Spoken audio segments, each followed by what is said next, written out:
জীবনে কখনো কখনো এমন সময় আসে যখন মনে হয় সব কিছু ভুল হচ্ছে, সব পথ যেন বন্ধ হয়ে যাচ্ছে। আর তখনই মানুষ ভাবে সব দোষ কি আমারই। কিন্তু ঠিক তখনই একটা ছোট্ট বিশ্বাস আমাদের জীবনে মোড় ঘুরিয়ে দিতে পারে। যা হয় ভালোর জন্যই হয়। বন্ধুরা, অনেকদিন আগের কাহিনী। একটি ছোট্ট গ্রামে অর্জুন নামে একটি ছোট্ট ছেলে থাকতো। অর্জুন ছিল এক মেধাবী ও পরিশ্রমী ছেলে। তার বাবা ছিলেন কৃষক। অর্জুনের স্বপ্ন ছিল শহরে গিয়ে পড়াশুনো করে বড় অফিসার হওয়া আর বাবা মায়ের জীবন পরিবর্তন করা। বছরের পর বছর সে কঠোর পরিশ্রম করলো, পরীক্ষা দিল আত্মবিশ্বাস নিয়ে যে সে পাস করবেই। কিন্তু রেজাল্ট বেরোনোর দিন সে ফেল করলো। অর্জুন ভেঙে পড়লো, নিজেকে ঘরে বন্ধ করে দিল, খাওয়া দাওয়া ছেড়ে দিল।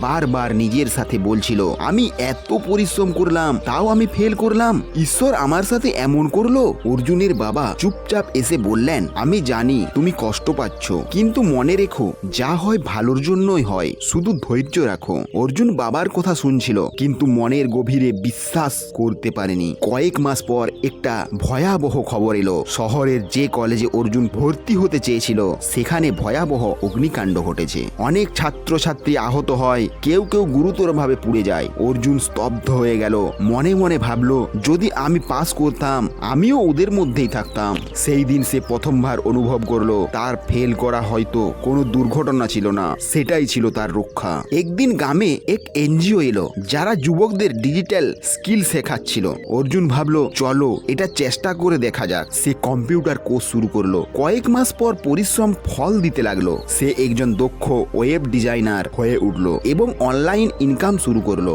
এখন সে শুধু স্বনির্ভর নয়, বরং গ্রামের ছেলে মেয়েদেরকেও বিনামূল্যে ট্রেনিং দিচ্ছে।